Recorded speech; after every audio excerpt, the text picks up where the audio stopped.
প্রতিদিন সন্ধ্যাবেলা শুধু বিস্কুট দিয়ে তো চা খেতে একদমই ভালো লাগে না। কার ভালো লাগে বলো? প্রতিদিন একই বিস্কুট দিয়ে সবসময় চা খেতে একটু মন চাই কিছু কুড়মুড়ে জিনিস খেতে। তো আজকে সেই জন্য বানিয়ে নিলাম এইরকম একটা স্ন্যাক্স। সো আসসালামু আলাইকুম, welcome back to my YouTube channel. So চলে এলাম আবার একটা ভিডিও নিয়ে। তো স্ন্যাক্সটা বানানোর জন্য আমি এখানে নিয়েছি 1 বাটি মতো ময়দা, তারপর তাতে দিয়ে দিচ্ছি পরিমাণ মতো লবণ, চিনি ও সামান্য গোলমরিচ আর একটু জোয়ানটা আমি ডাইরেক্ট দিচ্ছি না, হাতের মধ্যে একটু ঘষে নিয়ে দিচ্ছি, তাতে সেন্টটা খুব সুন্দর আসে। তো তারপরে দিয়ে দিচ্ছি 2 চামচ ডালডা। তো ডালডাটা দেওয়ার কারণ হচ্ছে এখানেই যে স্ন্যাক্সটা খুবই মুচমুচে হবে, রিফাইন তেল দিলে অতটা মুচমুচে হয় না। তো তারপরে আমি ভালো করে হাতের সাহায্য এটাকে ময়েল দিয়ে দিচ্ছি।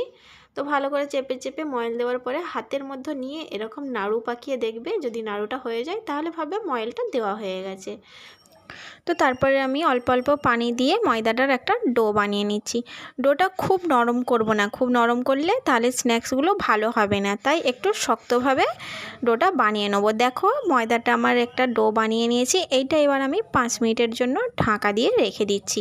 সঙ্গে সঙ্গে বানিয়ে নিলে অতটা সুন্দর হবে না, তাই 5 মিনিটের মতন ঢাকা দিয়ে রেখে দিয়েছিলাম। তো 5 মিনিট পর চলে এলাম, এসে এটাকে আমি 2 ভাগে ভাগ করে নিচ্ছি। তো তারপরে আমি একটা এরকম লেচি নিয়ে ভালো করে চেপে চেপে একদম পাতলা করে বড় করে বেলে নিচ্ছি। তো প্রথমে আমি সামান্য এতে ময়দা দিয়ে দিলাম যাতে এটা জড়িয়ে না যায়। তো তারপরে ভালো করে বেলান দিয়ে আমি এটাকে ভালো করে অনেক পাতলা করে আর অনেক বড় করে বানিয়ে নিলাম। তো বড় করে বানানোর পর এটা আমি চৌকো শেপে কেটে নিচ্ছি। তো কাটার পিসগুলো আমি সাইডে রেখে দিচ্ছি। তো দেখো কি সুন্দর আমি চৌকো করে কেটে নিয়েছি। তো আর একটা আমি আগে থেকেই তৈরি করে রেখেছিলাম। তো এটার উপর আমি সামান্য ময়দা দিয়ে দিলাম। ময়দা দেওয়ার পরে আমি আগে থেকে আরেকটা যে বেলে রেখেছিলাম সেটা এর ওপরে দিয়ে দিচ্ছি। দেওয়ার পরে এই দুটোকে একসঙ্গে চেপে চেপে আমি পাতলা করে বেলে নিচ্ছি। তো দেখো আমি এটা চেপে চেপে পাতলা করে বেলে নিয়েছি। তারপরে বেলার পরও সাইডের যেগুলো এক্সট্রা রয়ে গেছিলো একটা, সেটাকে আমি এই পিৎজা কাটার দিয়ে কেটে বাদ দিয়ে দিচ্ছি। তো দেওয়ার পরেই এইটাকে একদম ছোট্ট ছোট্ট করে চৌকো চৌকো শেপ দেওয়ার জন্য প্রথমে এইরকম লম্বালম্বি সরু সরু করে কেটে নিচ্ছি।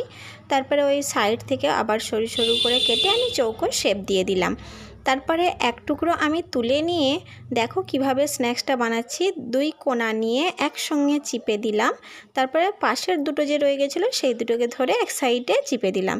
তো দেখো কি সুন্দর ফুলের কুঁড়ির মতো দেখাচ্ছে। এইভাবে আমি সবগুলো একটা একটা করে বানিয়ে নিচ্ছি। বানানো কিন্তু খুবই সহজ, তোমরা দেখতেই পাচ্ছ আমি কিভাবে বানাচ্ছি।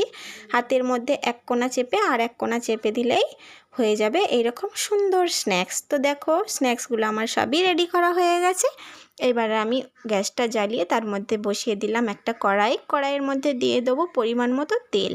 তো তেলটা গরম হওয়া পর্যন্ত আমরা অপেক্ষা করব। তো দেখো তেলটা গরম হয়ে গেছে, এবার আমরা একটা একটা করে এতে সবগুলো স্ন্যাক্স ছেড়ে দেবো। গ্যাসের ফ্লেমটা সবসময় লোতেই রাখবে, কারণ হাই ফ্লেমে দিলে এইগুলো পুড়ে হয়তো কালার চলে আসবে, বাট ভেতরটা মুচমুচে হবে না, নরম রয়ে যাবে। তাই এটা মানে লো আঁচে একদম একবার করে নেড়ে চেড়ে ভালো করে এটা 10 থেকে 15 মিনিট পর্যন্ত ভালো করে নেড়ে চেড়ে ভেজে নিতে হবে। সো দেখো 5 মিনিট ভাজার পরই আমার কালারটা কেমন চেঞ্জ হয়ে গেছে। আমি আরও 5 মিনিট ভালো করে নেড়ে চেড়ে নিচ্ছি যাতে কালারটা আরও সুন্দর চলে আসে।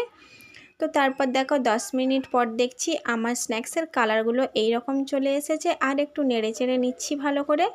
তো পুরোপুরি 15 মিনিট হয়ে যাবার পরে দেখো স্ন্যাক্সের কালারগুলো একেবারে চেঞ্জ হয়ে গেছে আর খুবই মানে মুচমুচে তৈরি হয়ে গেছে। তো যেহেতু এগুলো আমার তৈরি হয়ে গেছে সেইগুলো তো আমরা এটা একটা স্ট্রেনারের মাধ্যমে তেলটা ঝরিয়ে আমরা একটা প্লেটে তুলে নিচ্ছি। তো দেখো কালারটা খুবই সুন্দর হয়েছে আর খুবই মুচমুচে হয়েছে। তোমাদেরকে তো প্রথমেই ভেঙে দেখিয়েছি কতটা মুচমুচে হয়েছে। সন্ধেবেলা চায়ের সাথে এই রকম মুচমুচে স্ন্যাক্স থাকলে আর কি চাই বলো? প্রতিদিন বিস্কুটের থেকে তো এটা খুবই সুন্দর একটা খাবার। তো আজকে আমার ভিডিওটা এখানেই শেষ করলাম। ভিডিওটা ভালো লাগলে লাইক, কমেন্ট, শেয়ার, আর সবাই ভালো থাকবেন, সুস্থ থাকবেন। আল্লাহ হাফেজ।